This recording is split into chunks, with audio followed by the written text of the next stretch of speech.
Will the Prime Minister finally come clean and tell Canadians how much his carbon tax will cost them? Well, I've been talking about the carbon tax for some time. I'm not a fan. I don't think it's going to give you back more money than you pay into it. But what do I know? I'm just a journalist. With me now, Andrew Scheer, leader of the Conservative Party of Canada, leader of Her Majesty's Loyal Opposition. You've been looking at this. You've been fighting against this. If you're elected in the next election, do Canadians keep paying Justin Trudeau's carbon tax? Brian, I've made the commitment that job number one as Prime Minister of Canada, I will scrap the carbon tax. Will you bring in something else that just takes more money out of my pocket? We're not going to bring in anything that will resemble a carbon tax, anything that will make life more expensive. Life is getting less and less affordable. Conservatives realize that, and this new carbon tax is going to be one more cost, one more hurdle that Canadians are going to have to get over to make it to the end of the month.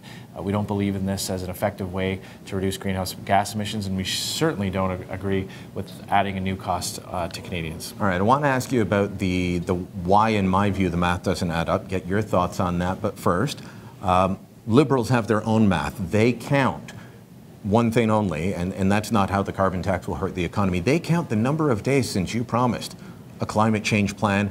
I don't know where it's at now. I'm not, the count from Sesame Street, but they pretty much are in question period some days. Will you have a climate change plan? Will you address this? What do you say to those people that this is the most important thing? Never answer a question, just bring up how many days since you brought it. Well, it's a typical Liberal tactic when they know that they can't defend their own policies. They try to attack the other party's policies, and it's no different here. Is what the Conservatives will do. They have no plan to fight climate change. That's the climate change cover-up. I point out that it's 3.5 years into this Liberal government's mandate, and they don't have a climate plan. The carbon tax is not a climate plan. Their own internal documents show that there will not be any kind of significant reduction in greenhouse gas emissions. In fact, the only province in Canada that had a carbon tax, the first province, British Columbia, they actually have seen their emissions go up with a carbon tax. So our point is that if climate change is truly an important issue for you, for any Canadian, you should be most upset about the carbon tax because it's going to give us the worst of both worlds. It's going to make people feel like something's being done without actually achieving anything. Yeah, but they've got this rebate that people are getting from their income tax, and I don't know if you've seen the form back where your home riding is in Saskatchewan. It'd be about, what, $650. Here in Ontario, it's $307. It's not based on how much you drive or how big your home is. It's you exist, your spouse exists, your number of kids exist, here's your number.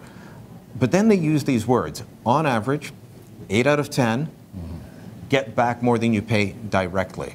That doesn't include indirect costs or the HST being charged on the carbon tax or any of that. No, you're exactly right. We don't know how they came up with their number because they won't tell us. We demanded that the Liberals release to Canadians, to Parliament, how they came up with that math, and they refused to do that. So it's like our kids in grade 5, they're not showing their work in math class, exactly. Right? Yeah, okay. Good analogy. And nobody buys it. You raised a couple of good points. First and foremost, it's not going to be directly related to each individual's actual costs. So those with larger families, those who live further away from where they work or where they have to drive their kids to school, they're going to pay more. Did you buy anything at a grocery store in the last week? Anything that had to be trucked in from another province or another country? You're going to pay more for that. And those costs are not factored into any of these rebates. Your province, Saskatchewan, is one of the provinces that gets it, like Ontario. So your riding's being affected by this. You've got an area, part of your riding, large suburban, some rural areas. People have to drive when they live there. Exactly. You're not driving just a few kilometers downtown. We've got farm families where one spouse will work off the farm in Regina. We've got other situations where people have to drive for work.